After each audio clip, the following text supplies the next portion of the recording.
تو برازیلین صدر نے بغیر کسی پرواہ کے اس نے کہا تھا کہ یہ ہولوکاسٹ ہو رہی ہے، اجتماعی نسل کشی ہو رہی ہے، اور بڑی چیں کی تھی اس کے اوپر نیتن یاہو نے بھی اور امریکہ نے بھی۔ تو اس نے اس کے بعد پھر پتہ کیا کیا، اس نے اسرائیلی سفیر کو نکال باہر کیا، اس نے کہا چل نکل یہاں سے، تو اس کو نکال دیا، اس کے ساتھ اس نے تعلقات جو ہے ڈپلومیٹک ریلیشن شپ جو ہے اس کو ختم کر دیا۔ تو یہ ایک اس بات پہ ایران ایک پہ متفق اور ایک پہ اختلاف ہو گیا۔ اچھا، چین نے بھی یہ کہا کہ فلسطین کا جو مسئلہ ہے اس کا 2 ریاستی حل ہونا چاہیے، اور اس کو مسئلے کو حل ہونا چاہیے، اور جنگ بندی ہونی چاہیے، اور یہ جو ظلم ہے یہ ناقابل قبول ہے۔ اس کو انہوں نے اس کی جو مذمت کی، جب ان کا یہ بیان آیا ہے چین کی طرف سے، تو پھر حماس نے بھی چین کے اس بیان کی دل و جان سے تعریف کی ہے، اور انہوں نے کہا ہے کہ یہ بہت ٹھیک ہے۔ یہ تو ہے جو عالمی دنیا پر ہو رہا ہے، عالمی امور میں کیا ہو رہا ہے فلسطین کے حوالے سے۔ لیکن فلسطین کے اندر کے حوالے سے بھی آپ کو خبر بتاتے چلیں کہ ایک تو اسرائیلی فوج نے عورتوں کا استعمال شروع کر دیا ہے بہت زیادہ فلسطین میں۔ یہ پہلے تو مردوں کو ٹریپ کرنے کے لیے عورتوں کو استعمال کرتے تھے، اس دفعہ یہ مردوں کو اور عورتوں کو اور بچوں کو قتل کرنے کے لیے عورتوں کا استعمال کر رہے ہیں۔ فلسطینی کو قتل عام کرنے کے لیے عورتیں، اسرائیلی صہیونی فوج کی عورتیں جو ہیں وہ فوج میں جو شامل ہیں وہ اندھا فائرنگ کرتی ہیں اور گھروں میں گھس کے ان لوگوں کو شہید کر رہی ہیں اور ان کو نقصان پہنچا رہی ہیں۔ اسی حوالے سے ایک اور یہودی فوجی جو تھا میجر شالوم رفیقائی، اس نے کچھ دن پہلے یہ لوٹ مار کرتا رہا فلسطینیوں کے گھروں میں جا کے لوٹ مار کرنا، سامان اٹھا لینا، چوری کر لینا، قیمتی چیزوں کو اٹھا لینا، سونا زیورات جو بھی ان کے گھروں میں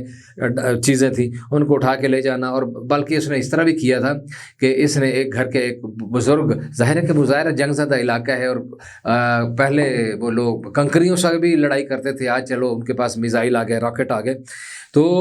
وہ ایک زخمی بزرگ جو ہے جن کی ٹانگ متاثر تھی، تو ان کی نا سٹک اٹھا کے اس نے اپنی تصویریں بنائی تھی اور مذاق اڑایا تھا، اور ان کو مذاق اڑایا تھا۔ لیکن خدا کا کرنا ایسا ہوا کہ اب اس جنگ میں اس کی اپنی ٹانگ کاٹ گئی ہے، اور وہ عملی طور پر کٹ گئی ہے، اور عملی طور پر وہ سٹک پہ آ گیا ہے۔ یعنی کچھ اس طرح کے اللہ تعالیٰ کی مدد سے ان غریبوں کی حمایت میں، ان مظلوموں کی حمایت میں معجزے بھی رونما ہو رہے ہیں۔ اور یہ بھی ہم نے دیکھا ہے کہ جتنے لوگوں نے نا فلسطین کے ملبے کے اوپر تصویریں بنائی ہیں،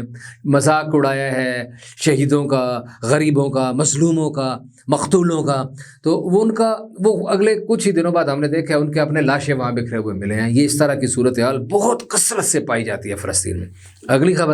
اگلی خبر جناب، یہ اسی کے ساتھ متعلقہ جو کتائب القسام مجاہدین اور کتائب المجاہدین دوسرے جو ہیں، انہوں نے اسرائیلی جہازوں کو ٹارگٹ کیا ہے اور روسی میزائلوں سے ٹارگٹ کیا ہے۔ اسی طرح لبنان سے بھی حزب اللہ نے اسرائیلی علاقوں پر میزائل داغے ہیں، اور بلکہ یہاں القدس شہر کی جو یہودی بستی ہے اس کے اوپر بھی حملہ ہوا ہے، اور 8 اسرائیلی قابض فوجیوں کو زخمی کیا گیا ہے۔ جی، اور اگلی خبر میں نے آپ کو کہا کہ کتے والی بات، امریکی صدر کا کتا جو ہے وہ وائٹ ہاؤس سے نکال دیا گیا ہے، اس کو وائٹ ہاؤس بدر کر دیا گیا ہے۔ اس کی وجہ یہ ہے کہ امریکی صدر جو بائیڈن کا کتا 24 مرتبہ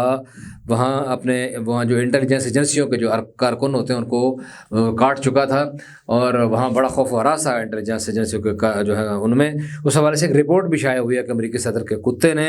لوگوں کو، یہ کتا جو ہے اس کا جرمن شیفرڈ نسل کا کتا ہے، اور اس کتے نے اکتوبر 22 سے لے کر جولائی 23 تک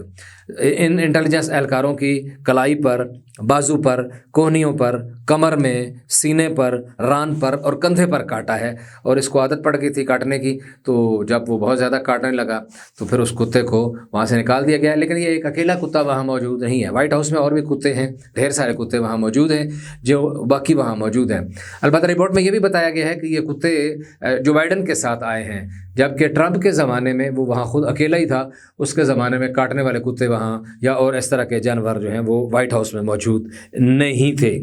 تو عرفان صدیقی کی بھی بات جو ہے نے آپ کو کہی، انہوں نے کہا کہ باقی معاملات تو طے ہو گئے، ابھی وزیر خزانہ اور کچھ اور وزارتوں کے معاملات طے نہیں ہوئے ہیں، ان کے اوپر بھی بات چیت جاری ہے۔ البتہ انہوں نے یہ کہا کہ معیشت جو ہے بہت زیادہ تباہی کی طرف دوچار ہے، تو ہمیں پھر جا کے IMF کے سامنے گھٹنے ٹیکنے ہوں گے۔ تو پھر آپ کو اور مجھے پتہ ہے کہ جب یہ ہمارے حکمران IMF کے سامنے جا کے گھٹنے ٹیکتے ہیں، اپنے خرچے تو یہ کام نہیں کرتے، پھر آپ کے اور میرا ہی گلا دباتے ہیں، اور جو ہمارے بہت بڑے فن خوان وزیر خزانہ اور ماہرین معیشت آتے ہیں تو ان کے پاس ایک ہی عقل ہے، ٹوٹل ایک عقل ہے. کیا کرنا ہے؟ بجلی مہنگی کر دو، گیس مہنگی کر دو، پیٹرول مہنگا کر دو، موبائل پہ ٹیکس لگا دو، اور سڑکوں پہ ٹیکس لگا دو، پلوں پہ ٹیکس لگا دو، سانس پہ ٹیکس لگا دو. بس پھر تیار ہو جائیے جناب، نئی حکومت آ گئی ہے اور آپ نے اور میں نے اپنی گردن کٹوانے کے لیے بالکل تیار رہ جائیے. کیونکہ ان حکمرانوں کو یہ تو پتہ نہیں ہے کہ جو ریاستیں ٹیکس لیتی ہیں وہ جوابی طور پر اپنے عوام کو کتنی سہولتیں دیتی ہیں. چلے جی، آپ ہمیں سہولتیں نہ دیں، مہربانی کریں ٹیکس ہی کچھ کم کر دیں اور اپنے خرچے کم کر لیں. رزلوی کو اجازت دیجیے. اللہ رحم.